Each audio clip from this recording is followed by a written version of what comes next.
Bien, señores, tenemos el placer de contar con la presencia del doctor Pedro Ureña. El doctor Pedro Ureña tiene una experiencia, a pesar de que no es muy viejo, el doctor Ureña es joven. Una experiencia que abarca el sector público, el sector privado, el mixto, en ejercicio profesional. Y generalmente uno invita al doctor Ureña a conversar sobre afecciones cardíacas, que todavía hoy por hoy es la primera causa de muerte en el mundo.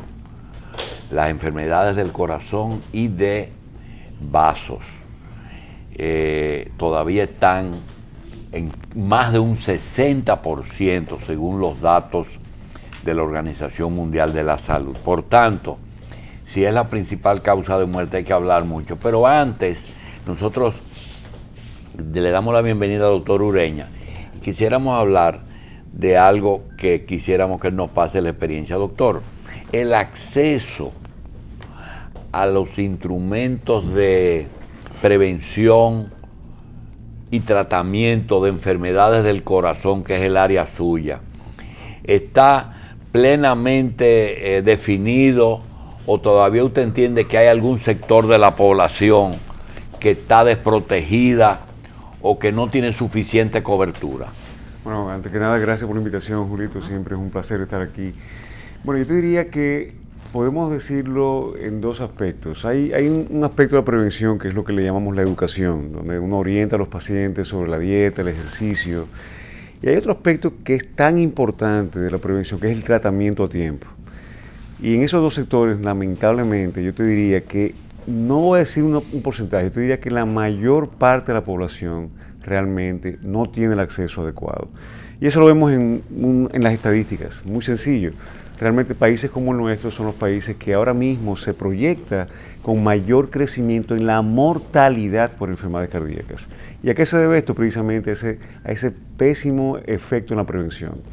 Nosotros en los últimos 3 años hemos estado haciendo incursiones en las zonas rurales del país, mediante jornadas donde realmente evaluamos literalmente miles de pacientes. Y la realidad es que la mayoría de pacientes de nuestras comunidades rurales, que son hipertensos, que son diabéticos, que tienen colesterol alto, o desconocen su condición, o por otro lado, aunque la conocen, no reciben tratamiento adecuado por falta de recursos, por falta de acceso. Y por ende, estos son pacientes que cuando vienen a buscar ayuda, es cuando ya la enfermedad está dando manifestaciones y usualmente ya es muy tarde y es mucho más costoso el tratamiento.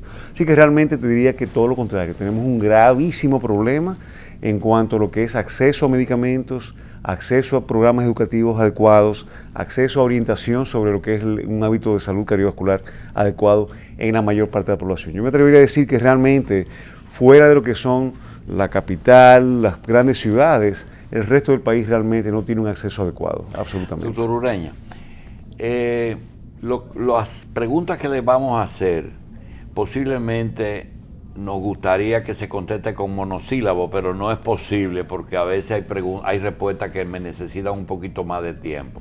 Sin embargo, vamos a tratar de ver si lo logramos en la menor cantidad para cubrir mucho terreno. Doctor, mueren dominicanos, que necesitan tratamiento de enfermedades por falta de recursos económicos. Todos los días. Todos los días. Es decir, esas personas, si tuvieran recursos o acceso, pudieran vivir o tener mejor calidad de vida. Absolutamente, absolutamente. En ese sentido no hay ninguna duda y podemos plantearte diferentes escenarios.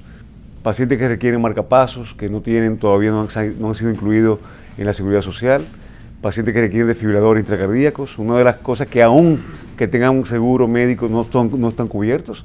Un desfibrilador cardíaco hoy día, en lo que se refiere a pacientes con corazones debilitados, es una de las principales estrategias en prevención de mortalidad. Y en nuestro país tiene el lamentable privilegio de ser uno de los pocos países que ni siquiera los seguros médicos lo cubren. Así que hoy día mueren cantidad de personas como consecuencia de falta de eso. Acceso a tratamiento correctivo para el infarto del miocardio, por ejemplo. ¿Qué porcentaje de la población tiene acceso a una angioplastía de emergencia? Es decir, abrir la arteria en medio de un infarto.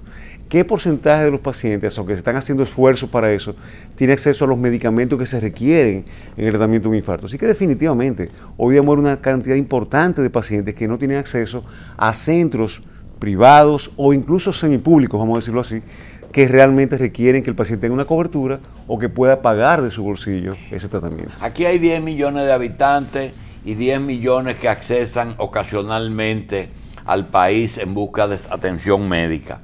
¿Qué ocurriría en el supuesto caso, que no es posible, de que el Estado Dominicano se busque 10 Pedro Ureña, no uno, no, 10 Pedro Ureña, y le haga 10 centros? Diga, ustedes tienen su problema económico resuelto, los congresos, la familia, es decir, ustedes no van a tener problemas. Resuelvan todos los problemas cardiovasculares que le lleguen a su puerta, sin preguntarle si tienen seguro o si tienen dinero. Eso resolvería calidad de vida o mortalidad. Resolvería mortalidad. Los centros de atención, lo que son centros de atención para las crisis cardíacas, para el paciente que ya está enfermo, definitivamente tiene un impacto en la mortalidad, eso no hay duda, y eso se ha demostrado en todos los estudios. Pero la realidad es que donde realmente debemos concentrar el impacto es en la parte preventiva. Como te decía al principio, si nosotros podemos evitar que el paciente llegue a esa condición, pues esa es la mejor y la medicina más barata. Pero esa prevención requiere también clínicas que puedan detectar esos pacientes hipertensos, esos pacientes con colesterol alto, esos pacientes diabéticos, que puedan tener un seguimiento, que puedan tener un control. Así que diría, sí, se estima que por cada millón de habitantes debe existir un centro cardiovascular con capacidad de respuesta. Cuando decimos capacidad de respuesta estamos hablando de cirugía cardíaca, cateterismo, todo lo que requiere un centro cardiovascular por cada millón. Así que el número de 10 millones de habitantes y 10 centros es apropiado, pero realmente eso va a resolver lo que son los problemas ya establecidos. La verdadera estrategia debería ser una estrategia a nivel nacional donde se reconozca que la enfermedad cardiovascular debe ser la prioridad en un país como el nuestro en términos de políticas de salud, por las implicaciones que tiene en cuanto a mortalidad y en cuanto a costos y desarrollo en un futuro. Y en ese todo de atención médica, ¿qué porcentaje usted le da al Estado en eso? ¿Y qué por ciento le da al seguro médico o qué por ciento le da al paciente en sí? Mira, realmente estamos hablando del caso hipotético, sí, que tengamos 10 centros. Mira, yo creo que realmente una política de desarrollo real del país en términos de cardiovascular necesitaría totalmente el apoyo del Estado. Si te digo porcentaje, te estaría dando un número hipotético, pero entiendo que tiene que tener una cuota de responsabilidad importante. Y yo entiendo que el mejor modelo pues, debería ser algo donde realmente sea híbrido. Porque entonces el Estado donde no participa tiene que facilitar. Absolutamente. El costo de la atención cardiovascular en países como, en todos los países, en el mundo entero realmente, es una limitante importante. Hoy día países desarrollados están recibiendo el impacto de lo que es el costo de estas enfermedades. Países como el nuestro definitivamente tienen que desarrollar estrategias un poco innovadoras para poder hacer costo efectivo el tratamiento de estos pacientes, definitivamente. Doctor, cuando usted nació, el promedio de vida del dominicano estaba por debajo de los 60 años, posiblemente 56 a 60 años. Nosotros fuimos testigos de excepción de la primera cirugía de corazón que se hizo con la uña de un cirujano. Le quitaba el calcio a una mitral. Nosotros vimos eso. Hoy día, en cuanto está el promedio de vida y hasta dónde los procedimientos y la ciencia en el país han avanzado. Fíjate, el promedio nuestro en el país en las últimas estadísticas anda alrededor de 72 años, lo cual es algo importante y estamos evolucionando de manera favorable. Hay dos aspectos en eso. Uno es lo que le llaman transición epidemiológica y es una cosa donde a medida que un país va desarrollándose, va aumentando la población y va desarrollando enfermedades que son ya de más desarrollo. En otras palabras, hace 30 años las enfermedades infecciosas era lo que predominaba aquí como causa de mortalidad, sobre todo a nivel infantil, etc. Hoy día las enfermedades crónicas es lo que está predominando, los cánceres y la enfermedad cardiovascular.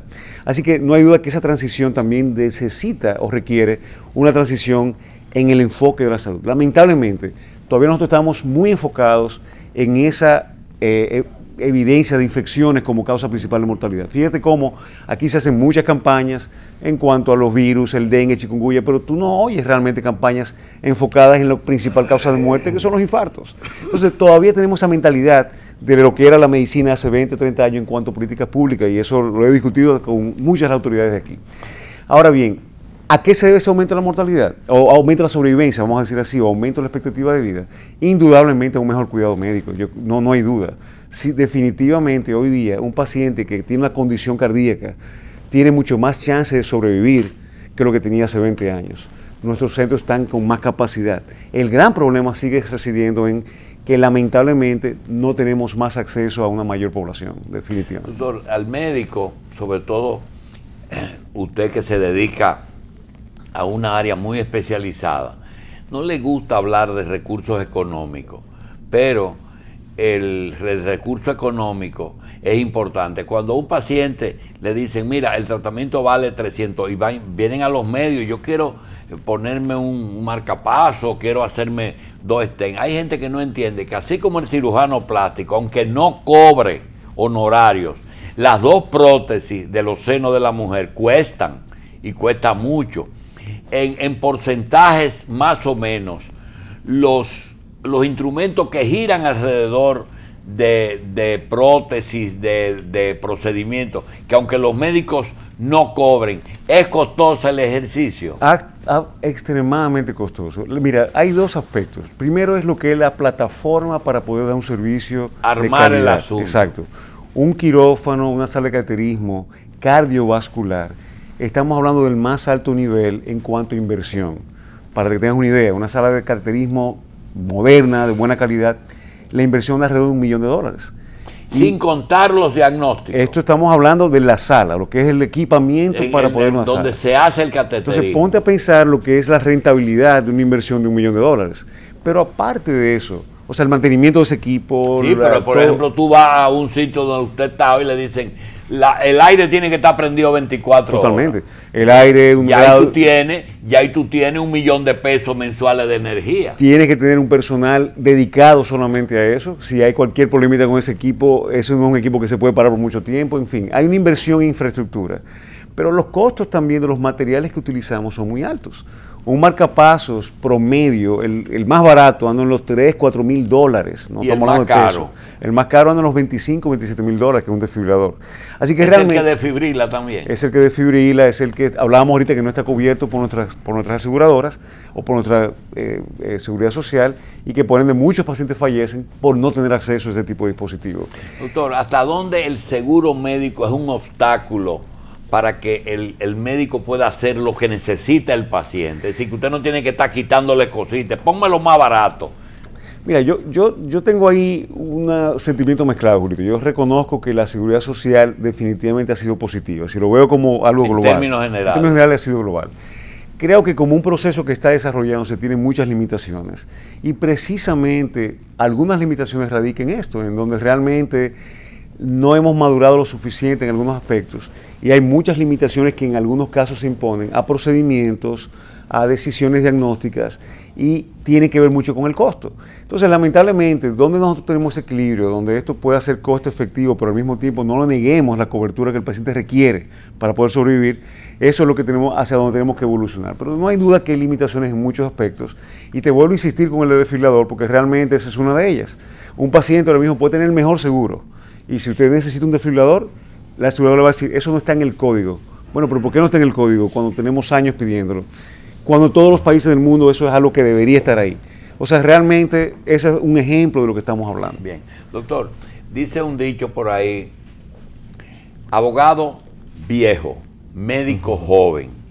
Usted que ya tiene casi una escuela en torno al trabajo suyo, de gente que colabora y lo ayuda a trabajar.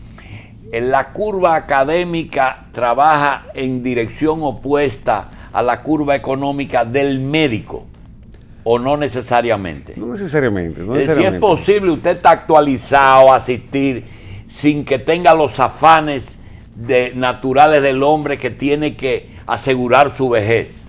Mira, definitivamente es todo una cuestión de dedicación, hasta qué punto una cosa u otra.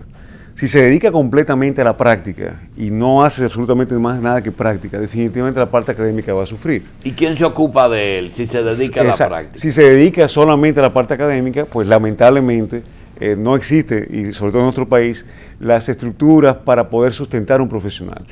El verdadero reto está en tratar de equilibrar ambas cosas, que tú puedas hacer una medicina que te pueda hacer rentable y que puedas sobrevivir de ella, y que al mismo tiempo te puedas mantener actualizado. Indudablemente es un reto, indudablemente es un reto. Yo creo que realmente a los profesionales que pueden o podemos hacer hasta cierto punto eso, realmente no es con dificultad, Doctor, con mucha dificultad. Y el estereotipo del médico tradicional, como lo concibe el público. Por ejemplo, usted sale y si se monta en un Toyota 86, dice, ese hombre no parece médico. Si no tiene un traje costoso, no parece médico. Si le da un limpiabota, un peso, no parece médico. Esa expectativa, ¿sí es así? Esa expectativa que tiene mucha gente sobre el estereotipo del médico, ¿usted no entiende que le exige bastante un estatus económico adicional? Yo te diría que eso ya es como te digo, una apreciación de valor, Julito. Yo entiendo que, si bien es cierto que la sociedad le exige eso al médico, la realidad es muy distante de esto. Hoy día, como profesional, si vamos a hablar de diferentes profesiones, no necesariamente la medicina es la mejor remunerada. Y sabemos muy bien que hoy día, sobre todo, pacientes que hacen la medicina, empiezan con una práctica, realmente tienen dificultades para poder desarrollarse. Yo diría que sí existe un estereotipo, pero no necesariamente eso es una presión, entiendo, que deba guiar cómo el médico actúe o ejerza su profesión. Doctor, el médico tiene sus necesidades de comprar un consultorio, tiene algunas dificultades, pero la sociedad también le está pidiendo vocación.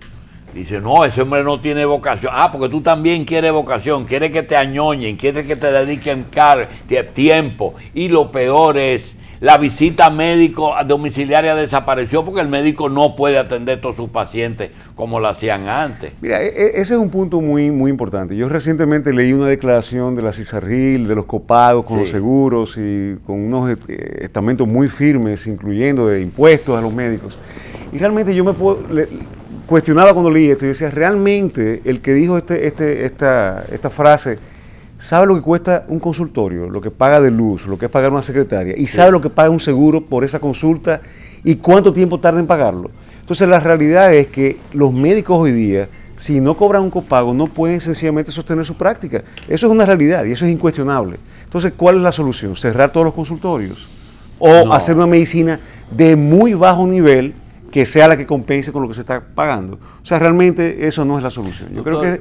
Y esa costumbre de un seguro ir a intervenir una clínica o un médico, ese hombre tiene muchos días, eso no le procede, hay que aprobar primero el procedimiento. Si es cierto que hay médicos que se exceden en procedimientos para tener beneficios colaterales, también es cierto que un seguro no puede dirigir la salud de un paciente. Eso, ¿cómo ustedes manejan ese equilibrio? Mira, ese es un gran problema. Es un gran problema, sobre todo porque muchas veces lo que se llaman los supervisores no necesariamente son las personas con más experiencia o que tienen el entrenamiento en lo que están precisamente supervisando.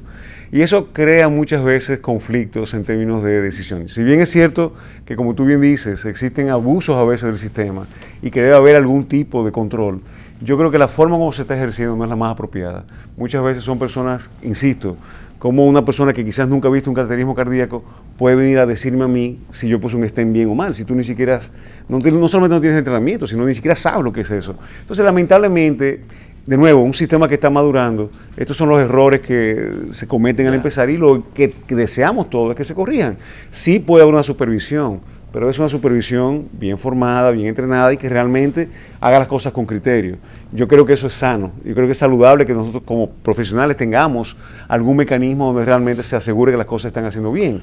Doctor, al principio de la conversación, usted habló de educación, hablamos de los primeros pasos, la consulta, el diagnóstico y el tratamiento.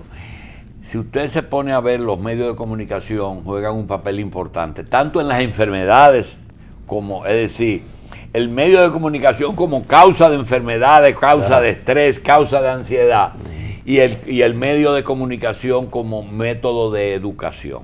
Yo le quiero preguntar, ¿no se puede alegar que los dominicanos no tenemos acceso? Aquí todo el mundo oye la Z, todo el mundo oye a Consuelo, todo el mundo oye a Altagracia, oyen al Bacho, pero no se podría usar esos mismos medios para tratar de hacer medicina preventiva. Y eso que usted nos cuenta cada vez que usted está aquí, ¿cuáles son las condiciones que hacen posible que una persona se enferme del corazón. Usted entonces viene y le dice sal, alcohol, etcétera. El medio de comunicación como elemento preventivo y educativo. Habla un poquito de eso. Sí, mira, definitivamente el medio de comunicación, mientras más acceso tenga la población, es más efectivo. Sin embargo, tengo que decirte también por otro lado que lamentablemente los ejemplos que hemos tenido en estudios diferentes que se han hecho en diversos países, la efectividad de esto no ha sido como uno quizás esperaría. Lo que hasta ahora ha demostrado mejor resultado ha sido el involucramiento de las comunidades. Me explico. Si tú puedes en una comunidad X desarrollar grupos, como por ejemplo hay Club de Leones, Club de Rotarios, personas que sean activas en la comunidad, que realmente se involucren en un programa continuo. Y cuando digo programa continuo quiero decir ferias de salud, seguimiento, desarrollo de gimnasios, terapias públicas de hacer ejercicio, etcétera, etcétera. Eso ha demostrado más efectividad interesantemente. Así que yo te diría que si bien es cierto que la comunicación, el acceso al radio, la televisión son importantes, lo que la experiencia demuestra es que el involucramiento de las comunidades es lo que más resultado da. Y existen ejemplos bien palpables. Nosotros incluso estamos haciendo un estudio hoy en Villa Juana, que tenemos ya 3 años con la Universidad de Virginia, donde este método se ha demostrado que ha sido efectivo y ha sido presentado en más de un congreso internacional. ¿Qué se hizo ahí? Se tomaron diferentes miembros de la comunidad, se entrenaron, y ellos, cada uno cogió 10 pacientes o 10 personas de la comunidad para darle seguimiento. Y en ese seguimiento era de cómo cocinar saludable, la importancia de los vegetales, las frutas. Y estamos hablando de una comunidad relativamente que no es de altos recursos. Es decir, que se pudo demostrar en esta comunidad en particular que hubo una reducción en la diabetes, hubo una reducción en los niveles de presión, hubo una mejoría del peso. Así que realmente, si tú me dices a mí cuál sería el enfoque en un país como el nuestro, con limitados recursos, sí, la comunicación es importante, pero tratar de desarrollar programas en las comunidades tendientes a disminuir estos factores de riesgo. Doctor, hay enfermos y hay enfermedades.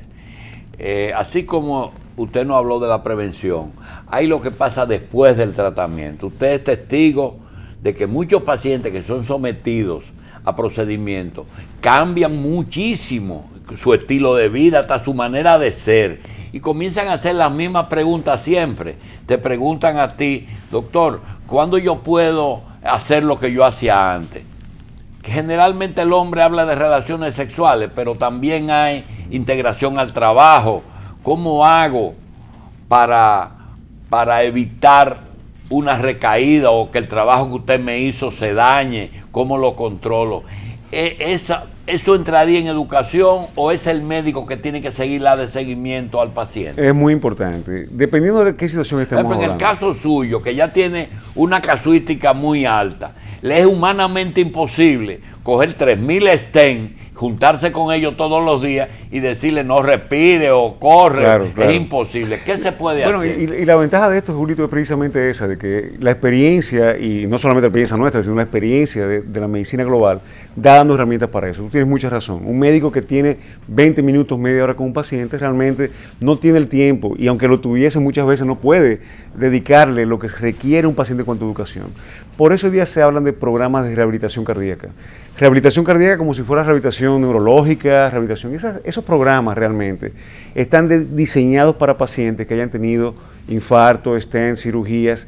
¿Qué es lo que hacen esos programas? Bueno, cuentan con una nutricionista, cuentan con un psicólogo, cuentan con un cardiólogo especialista en ejercicio post-evento, cuentan con un terapista físico, y lo que hacen precisamente son programas con tiempo limitado, 6, 8, 10, 12 semanas, donde realmente los pacientes participan en este proyecto con la forma tal de que con esa constancia de tiempo puedan modificar su estilo de vida. Es mucho más fácil que lo logren así que con una visita cada 3 o 4 meses donde el profesional que le va a decir lo mismo. Y de hecho, esto ha sido estudiado y hay artículos que hablan de una reducción de más de un 50% de la recurrencia de eventos. Así que estos son los programas que recomendamos. Cada caso es diferente, no es lo mismo un infarto extenso que un paciente que se puso un stent preventivamente. En ese punto, doctor, sí. Cada caso es diferente. Si usted va a un psiquiatra, el psiquiatra gira en torno a la depresión, a la bipolaridad o a la esquizofrenia y se pasa el día entero. Ahora, para nosotros ir al cardiólogo es un espectáculo. Hoy me toca a mi cardiólogo, pero para el cardiólogo es rutina, porque son hipertensos, arterioscleróticos, personas que van a hacerse un procedimiento. Es decir, esa rutina que a veces en el gastroenterólogo aquí ha llegado al punto de que una gente que le ponen un tubo en el esófago, en el estómago, doctor, imprimen el resultado ya, que dice Helicobacter pylori, hernia hiatal, gastritis y esofagitis. Lo pueden imprimir y todos tienen lo mismo. ¿Caen ustedes en la misma rutina que otras especialidades? Mira, no, yo te diría que en el caso... se hartan de eso. No, en el caso de cardiología te tengo que decir, y lo puedo decir a boca llena, es mucho más variable. O sea, realmente... Es más que eso. Mucho más. O sea, en una consulta de un día normal tú vas a ver pacientes con insuficiencia cardíaca, pacientes con problemas eléctricos del corazón, vas a ver pacientes con problemas coronarios, vas a ver... O sea que no, yo te diría que es mucho más dinámico. Incluso los procedimientos que hacemos también. Tú vas un día a la sala de hemodinámica y te vas a encontrar con 3 problemas coronarios, un problema valvular, un problema eléctrico, 2 marcapasos. Es decir, que creo que en el caso de la cardiología es mucho más variable y entretenido, yo diría, si podemos hablar de tal cosa, lo que es la práctica. ¿Ese paciente cambia mucho con algunos procedimientos que se le hacen? Absolutamente. Cambian absolutamente. Volvemos, y perdón que te insista tanto con lo del desfibrilador, porque realmente es una de las partes que, como digo, uno más le duele cada vez que uno tiene que ver un paciente de esto. Pero existe lo que llaman resincronizador desfibrilador, y es un aparato que sincroniza el corazón para aquellos pacientes con insuficiencia cardíaca. Es impresionante tú ver un paciente que literalmente te llega en una silla de ruedas que apenas puede caminar porque está en una insuficiencia, y cómo esos pacientes mejoran de manera dramática su clase funcional tan pronto le pones ese aparato. O sea que realmente hay muchos procedimientos que hacemos hoy día. ¿Y cuál es el objetivo del médico? El paciente que quiere volver a ser como antes, es decir, quiero volver a tener mi vida de antes de estar enfermo, con el sistema eléctrico que tiene el corazón o con el sistema de plomería que tiene el corazón, es decir, lo que es sangre y lo que es electricidad. ¿Hasta dónde ustedes pueden revertir y volver a devolver a la sociedad a un hombre que pueda correr, que pueda ser un atleta, etcétera? Yo te diría que en muchos casos sí se logra. O sea, cuando tú tienes un paciente, por ejemplo, con angina de pecho, que viene, que no puede caminar mucho, que tú le corriges ese problema, y si no ha habido daño, y es la importancia aquí, que no haya habido daño en el músculo, ese paciente vuelve a hacer su vida completamente normal. En el caso de la insuficiencia cardíaca es un poquito más complejo. Tú realmente lo que estás haciendo es mejorando su estilo de vida, pero muchas veces la enfermedad sigue avanzando a pesar de esto, pero tú le ganas a ese paciente años calidad, en muchos casos, incluso prolongas la vida. Así que eso va a ser dependiente de en qué momento estemos interviniendo. Y ahí viene la gran, como diríamos, el gran consejo. Hay que evaluarse, porque las cosas con tiempo realmente, el efecto que pueda volver a su estilo de vida anterior es mucho más probable que si dejamos que evolucione y hay un daño irreversible.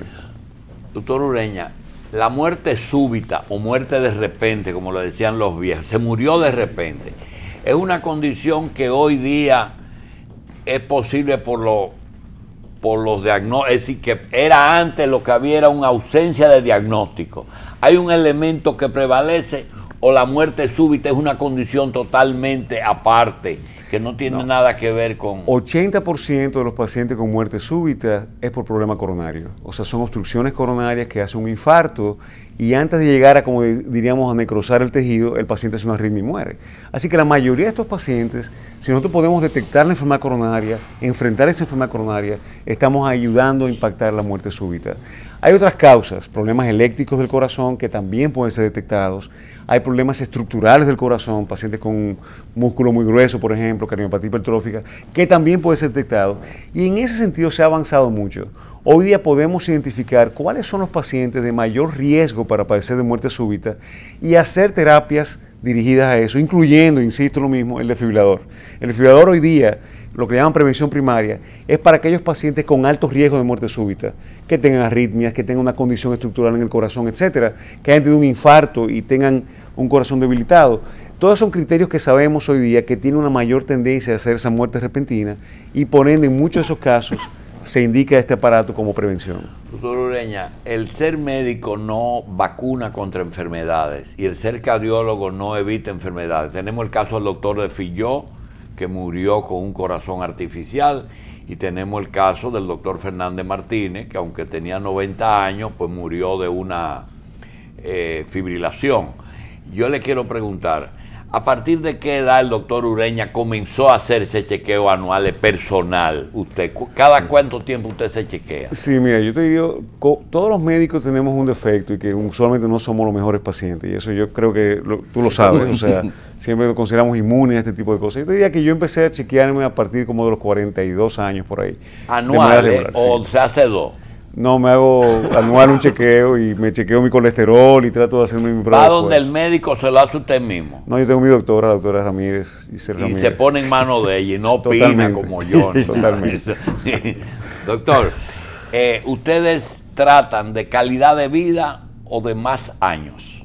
Yo te diría que las dos cosas. De inmortalidad, digo. No, la calidad de vida es importante y yo creo que eso cada día tiene más relevancia, porque hoy día estamos viendo cada vez personas mayores que hacen más cosas.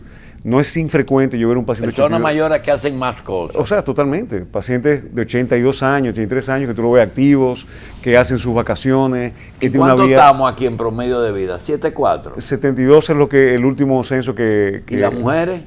No recuerdo ahora mismo, pero yo sé que el promedio de vida en adulto dominicano es alrededor de los 72, 74 años. Hay más mujeres que cada día se diagnostican más enfermedades del corazón. De hecho, es el grupo ahora mismo que más atención se le está poniendo a la mujer por el alto aumento que hemos tenido en los últimos años de enfermedades cardíacas, específicamente infarto del miocardio. Y eso se explica por muchas cosas, entre ellos precisamente el mayor nivel de estrés a que la mujer está sometida, a la mujer evolucionar en la sociedad y ser un ente mucho más participativo, pues asume riesgos que teníamos tradicionalmente los hombres. Y definitivamente hay un aumento significativo, con la agravante de que la mujer en general no considera importante el corazón. Una mujer se hace su Papa Nicolau, su mamografía, pero rara vez piensa en el colesterol o en la presión. Entonces realmente se está haciendo mucho énfasis en hacerle entender a la mujer que ellas hoy día tienen tanto infarto como tiene el hombre. Doctor, para terminar, el médico prescribe medicamentos. En República Dominicana, el control medicamentoso, ¿ustedes confían en ello o tienen sus productos en los que tienen plena confianza? Sí, definitivamente, definitivamente. ¿Es yo creo así? que es así. Yo creo que realmente, de nuevo, quizás un poquito ahí tenemos que hablar un poco de los controles de calidad. Existen compañías locales que son muy buenas y que tienen excelente control de calidad, que son con avales, pero un medicamento es algo muy delicado. ¿Y ese plan del gobierno de promesa, ustedes confían plenamente en él? Mira, no, te soy honesto, Julio, no he interactuado lo suficiente con el plan como para decirte que he probado los medicamentos y que puedo tener conocimiento. Creo que es un esfuerzo importante, yo creo que es una forma de abaratar los costos y que lleguen a un mayor número de población. Pero, por ejemplo, ahora mismo nosotros acabamos de terminar una jornada en Cotuí y te puedo decir que la mayoría de pacientes estaban siendo tratados con medicamentos que ya hoy día no usamos. Y eso sí que realmente me preocupó un poco y era precisamente las policlínicas. Bien, vamos a darle las gracias al doctor Ureña, a pedirle que no se nos pierda tanto, que él solamente viene mucho con el doctor Hanna. No, estamos aquí. Bien, doctor, gracias. Muy interesante. No, gracias a ustedes por la invitación.